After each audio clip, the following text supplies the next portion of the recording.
تشاءون إلا أن يشاء الله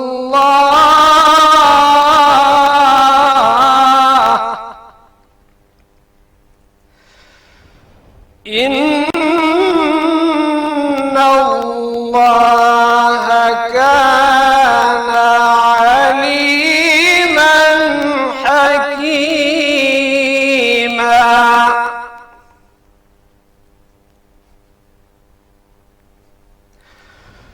وما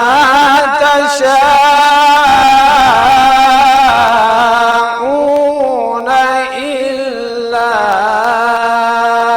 أن يشاء الله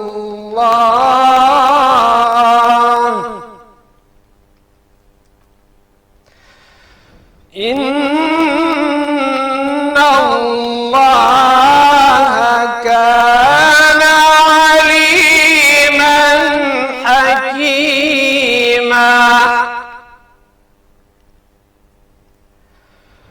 يدخل من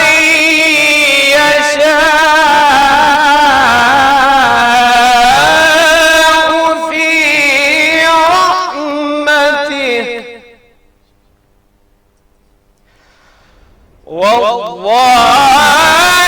والظالمين أعد لهم عذابا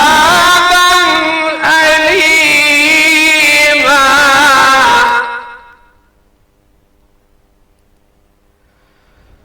يدخل من يشاء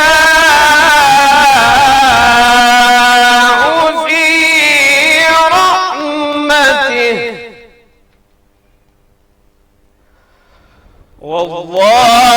والظالمين أعد لهم عذابا أليما.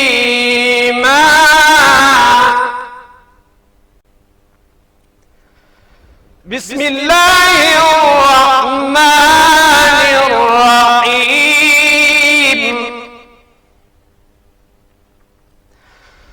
إنا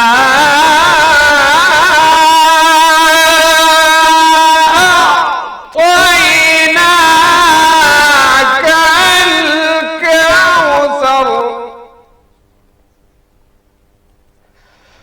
بسم الله الرحمن الرحيم. إنا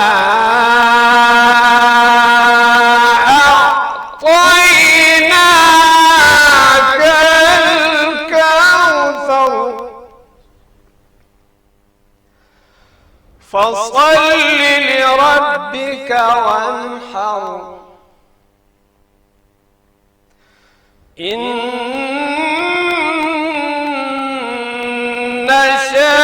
شانئك هو الأبتر. صدق الله العظيم.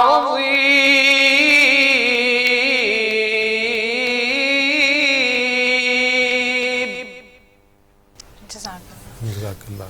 قاری محمد اعظم ذکی چترالی ہمارے ساتھ موجود تھے اور تلاوت کلام پاک ہمارے ناظرین کے سامنے پیش کر رہے تھے. ہمارے ساتھ اسٹوڈیو میں اب موجود ہیں ناز خواں جن کا نام ہے تانیہ ریاض. تانیہ ریاض کون سا کلام پیش کریں گے آج آپ؟ کلمہ شریف سے آغاز کریں گے. پیش کیجیے گا. لا الہ الا اللہ لا الہ الا اللہ لا الہ الا اللہ لا الہ الا اللہ. کون مقام ہے اللہ دونوں جہاں میں ہے اللہ. کون مقام ہے اللہ دونوں جہاں میں ہے اللہ. جسم میں جان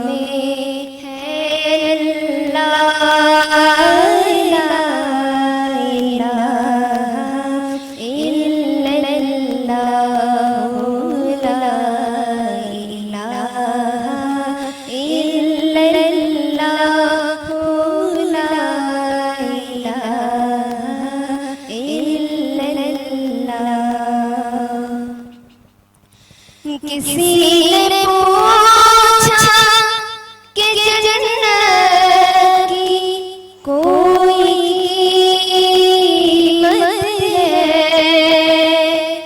کسی نے پوچھا کہ جنت کی کوئی قیمت ہے. تو مصطفیٰ نے کہا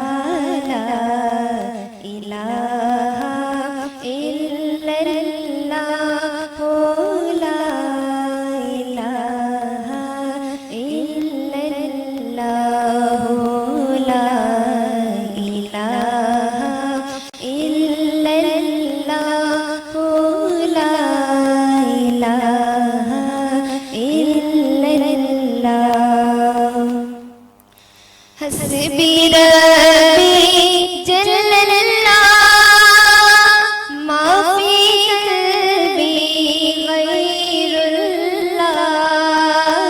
حسبی ربی جل اللہ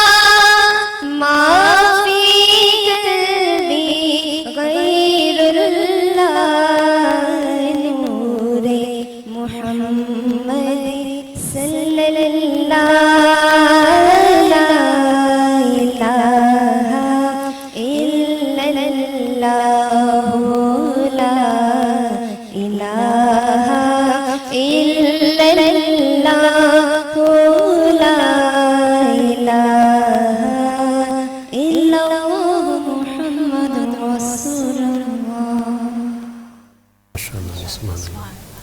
تانیہ نے بہت ہی خوبصورت نعت رسول مکمل ہمارے سامنے پیش کی. اچھا ہیرا، ہم بات کر رہے تھے اپنے موضوع کے حوالے سے. آج کل بھی ہم دیکھتے ہیں کہ جب سفراء کا انتخاب کیا جاتا ہے، سفیروں کا انتخاب کیا جاتا ہے، مختلف ممالک میں تعینات کیا جاتا ہے، تو آپ کے خیال میں کن کن چیزوں کا خیال رکھا جاتا ہوگا؟ ظاہر سی بات ہے کہ ان کے تعلقات اچھے ہونے چاہیے ممالک کے ساتھ. بالکل ممالک کے ساتھ تعلقات ہونے چاہیے، اور وہ وہاں کی زبان کے ساتھ ساتھ وہاں کی جو کلچر نارمز ہیں ان کو جانتے ہوں، انہیں پہچانتے ہیں، اور وہاں اس علاقے میں وہ کچھ نہ کچھ عرصہ رہے ہوں. یہ کچھ بنیادی شرائط ہوتی ہیں. پھر اسی طرح ان کا باقاعدہ ایک پڑھائی کے حوالے سے، پھر امتحانات کے حوالے سے ایک پورا نظام موجود ہوتا ہے جو آپ کے فارن افیئرز ڈپارٹمنٹ، جو فارن آفس ہے، وہ دیکھ رہا ہوتا ہے اس کو، اور آپ اس کے بعد کسی بھی سفیر کا انتخاب جو ہے ممکن بنا پاتے ہیں. اسی طرح جب نبی صلی اللہ علیہ وسلم کے پاس یہ معاملہ آتا اور وہ کس طرح سے اپنے سفراء کا، اپنے سفیروں کا انتخاب کرتے تھے، یہ وہ تمام سوالات ہیں کہ جن پر انشاءاللہ ہم تفصیل سے بات کریں گے. ہمارے دینی اسکالر، ہمارے ریسرچر ڈاکٹر مدثر حسین سیان ہمارے ساتھ موجود ہوں گے، اور اس موضوع پر ہمارے ناظرین کی تفصیل سے رہنمائی بھی فرمائیں گے، اور یقیناً آپ کو آج بہت کچھ نیا سننے کو اور جاننے کا موقع ملے گا. ابھی وقت ہوا چاہتا ہے ایک چھوٹی سی بریک کا، اس کے بعد یقیناً اس موضوع کا ہم آگے بڑھائیں گے.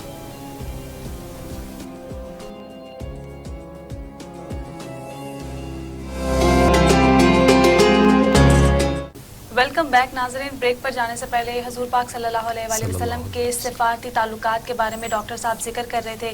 ڈاکٹر صاحب کی جانب بھی بڑھیں گے اور سوال کریں گے کہ نبی پاک صلی اللہ علیہ وآلہ وسلم نے سفارتی خطوط لکھے، ان کی اہمیت کیا ہے؟ صلح حدیبیہ کے بعد نبی مہربان صلی اللہ علیہ وسلم کو جب امن نصیب ہوا تو آپ نے یہ فیصلہ کیا کہ اب اس دعوت کو خطہ عرب سے نکال کر جو باہر کے لوگ ہیں ان تک پہنچایا جائے. تو اس مقصد کے لیے آپ نے سفارتی خطوط لکھے. کیونکہ آپ سفیر امن تھے اور دنیا میں امن کے لیے قیام کے لیے کام کر رہے تھے، تو آپ نے دین کے فروغ کو مد نظر رکھتے ہوئے یہ خطوط لکھے. اچھا، ان خطوط کی جو زبان ہے بڑی کمال کی ہے، یعنی سفارتکاری کیسے ہوتی ہے اور اپنے بالمقابل کو مخاطب کیسے کرنا ہے، اس کے جو بہترین اور ضروری اصول ہیں وہ ان خطوط سے ملتے ہیں. نبی مہربان صلی اللہ علیہ وسلم خط کا آغاز کرتے اور سب سے پہلے جس بندے کو خط لکھا جاتا اور جس علاقے کا حکمران یا بادشاہ تھا یا والی تھا، اس کے حفظ و مراتب کا خیال رکھا جاتا. اچھا، صحیح. یعنی جو ڈیو رسپیکٹ ہے وہ ان کو دی جاتی، اس کو نہیں چھوڑا جاتا تھا. ہاں جی. اور ان کے مذہب اور عقیدے کا بھی خیال رکھا جاتا. اور نبی مہربان ایک جملہ اس صورت میں اضافہ کرتے جب مخاطب حکمران یا جو بادشاہ تھا وہ اگر مسیحی ہوتا تو پھر آپ قرآن کی وہ آیت لکھتے جس میں یہ تذکرہ ہے کہ آؤ ان کلمات کی طرف جو ہمارے اور تمہارے درمیان مشترک ہے، کہ ہم ایک خدا کے ماننے والے ہیں. دعوت کا طریقہ، جی دعوت کا طریقہ، آپ بھی رسولوں کو مانتے ہیں، ہم بھی رسولوں کو مانتے ہیں. یعنی جو مشترکہ نکات ہیں ان کا تذکرہ کرتے ہیں. بالکل. پھر اس کے بعد سادہ زبان میں اپنی دعوت دیتے ہیں کہ میں اللہ کا نبی ہوں اور میں آپ کو دعوت دیتا ہوں دین اسلام کو قبول کرنے کی. اور ساتھ یہ گارنٹی دی جاتی ہے کہ اگر آپ ہمارے اس دعوت پہ لبیک کہیں گے تو ہم آپ کو یقین دلاتے ہیں کہ آپ کے جان، مال، رتبے اور جاہ و حشمت کی حفاظت کی جائے گی. جو کچھ آپ کے پاس ہے وہ آپ کے پاس ہی رہے گا، آپ سے کچھ نہیں لیا جائے گا. اور ہماری اس دعوت کا بنیادی مقصد قیام امن ہے تاکہ انسانیت امن کے راستے پہ گامزن ہو جائے. اور اس میں خاص بات جو کی جاتی کہ وہ زبان کا انتخاب بھی اس انداز سے کیا جاتا کہ جس کو مخاطب کیا گیا ہے وہ آپ کی بات کو آسانی سے سمجھ سکے. جیسے میں پہلے عرض کر رہا تھا کہ مخاطب کی نفسیات یہ تبلیغ کا بنیادی اصول ہے جی. بات کا، ہاں جی، بات آپ جب آپ نے کرنی ہے تو مخاطب کیا سوچ رہا ہے، اس کا ذہن کیا ہے، اس کا محل وقوع پس منظر کیا ہے. صحیح. مثلا اگر آپ کسی ایک میٹرک پاس آدمی کو دین کی دعوت دینا چاہیں اور آپ بڑا ہی جذبہ رکھتے ہوں لیکن آپ اسے انگریزی میں بات کرنا شروع کر دیں، اتنی مشکل اردو بولے کہ اس کے اوپر سے گزر جائے، پھر اس کو دعوت کا کوئی فائدہ ہی کوئی نہیں۔ بالکل ایسا ہی ہے، اس میں کوئی یہ جو خطوط ہیں یہ شاہکار ہیں، یہ سیرت کی کتابوں میں محفوظ ہیں، ان کا ایک ایک لفظ جو ہے اس میں انسان کی محبت، رواداری، عدل، اخلاق، مساوات اور ایک اندر سے جو درد ہوتا ہے کسی انسان کا کسی دوسرے کے لیے ایک براہ راست بھی آ جائے بالکل وہ نظر آتا ہے۔ پھر ان خطوط کے آخر پہ نبی مہربان صلی اللہ علیہ وسلم نے اپنی مہر لگائی۔ اچھا، اس سے پہلے مہر کا رواج نہیں تھا اچھا مدینہ کے اندر، صحیح، تو نبی مہربان صلی اللہ علیہ وسلم نے باقاعدہ اپنی مہر بنوائی جس کے اوپر لکھا ہوتا ہے محمد رسول اللہ۔ یہ جو آپ کو عکس نظر آتا ہے مختلف بالکل پوسٹرز پہ، بالکل وہ یہ اصل میں اس مہر کا عکس ہے جو آپ نے ان خطوط پہ لگائی۔ اور ڈاکٹر حمید اللہ جو بڑے معروف سکالر ہیں وہ کہتے ہیں کسی بھی ریاست نے اگر اپنے سفارتی تعلقات کے لیے کوئی زرعی اصول ڈھونڈنے ہوں تو وہ آپ کو نبی مہربان کے خطوط سے مل جائیں گے۔ ماشاءاللہ ماشاءاللہ۔ اور دیکھیے اس سے پہلے عربوں کے ہاں لکھنے کا رواج آپ جانتے ہیں کم تھا، لیکن ان خطوط کی اہمیت اس قدر تھی کہ آپ نے ان کی باقاعدہ لکھوائے اور ان کی نقلیں بھی تیار کروائیں تاکہ وہ محفوظ رکھی جا سکے، اور ان خطوط کی جو نقلیں جو کہ محفوظ رہیں پھر وہ سیرت کی کتابوں کا حصہ بن گئیں اور ہم تک پہنچ گئے۔ اور جب آپ نے یہ خط لکھا اس کے بڑے بینیفٹ ہوئے، مطلب بہت سے لوگ حکمران جو ہیں وہ اسلام قبول کرنے پر آمادہ ہو گئے، اور کچھ لوگ جو اسلام قبول کرنے کے لیے آمادہ تو نہ ہوئے لیکن انہوں نے آپ کی مخالفت چھوڑ دی اور آپ کو بدلے میں تحفے اور تحائف بھیجے، آپ کے لیے نیک خواہشات اور جذبات بھیجے۔ کیسر روم نے بھی آپ کے خط کو ریگارڈ کیا۔ صرف ایک جو کسرا کا بادشاہ تھا اس نے آپ کے سفیر کے ساتھ اچھا سلوک نہیں کیا، تو آپ نے کہا کہ آپ دیکھیں گے کہ یہ چند دنوں میں برباد ہو جائے گا، تو ایسا ہی وہ اپنے بیٹے کے ہاتھوں قتل ہو گیا۔ تو یعنی یہ خطوط جو ہیں اگر آپ کو موقع ملے تو آپ پڑھیے گا، چونکہ یہاں ٹائم تھوڑا ہوتا ہے تفصیل سے بیان نہیں کر سکتے، آپ کو ایک بہترین سفارتکاری نظر آئے گی۔ صحیح صحیح، وہ ہر دور کے لیے یہ اصول زرعی اور یکساں ہیں، ان خطوط میں ملتے ہیں۔ اور صحیح۔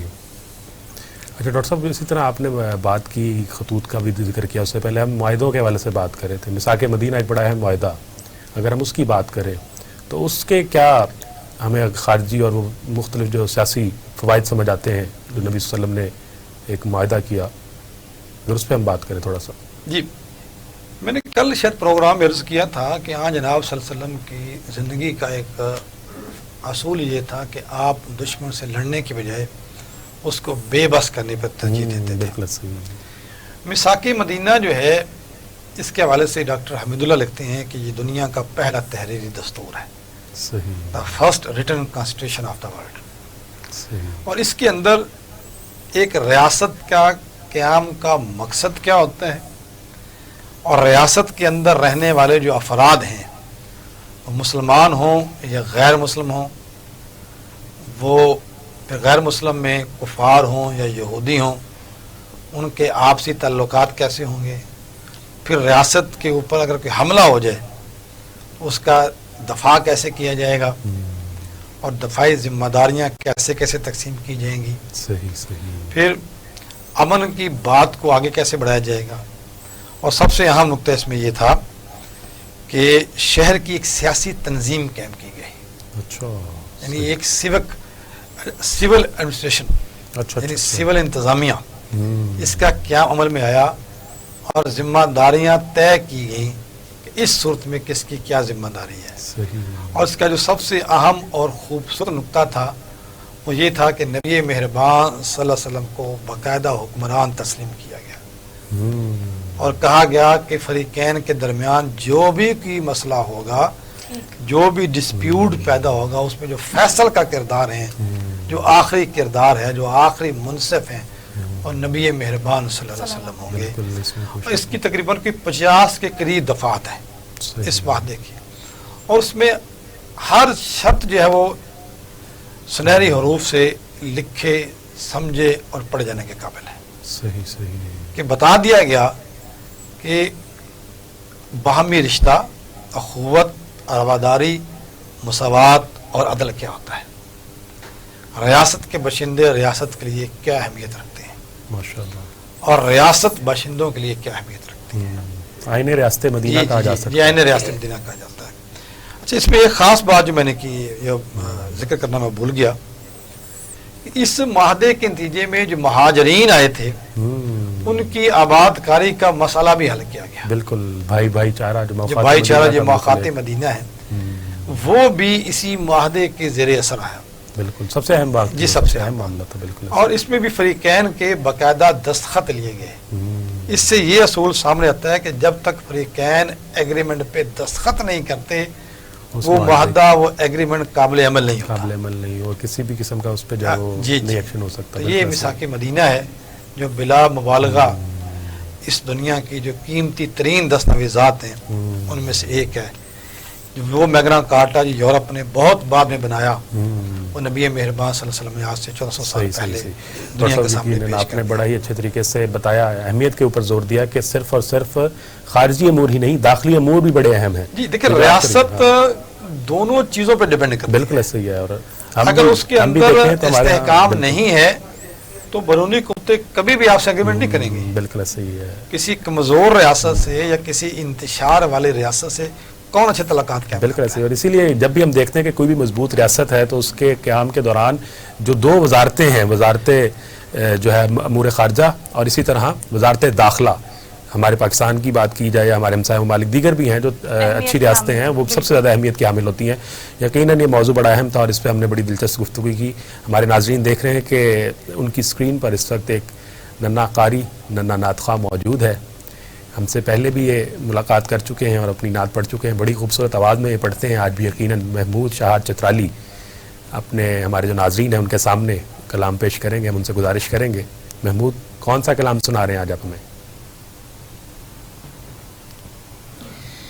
تو امیر حرم میں فقیر جم تیرے نوری میں طلب ہی طلب، تو عطا ہی عطا، تو جا من کو جا، تو جا من کو جا، تو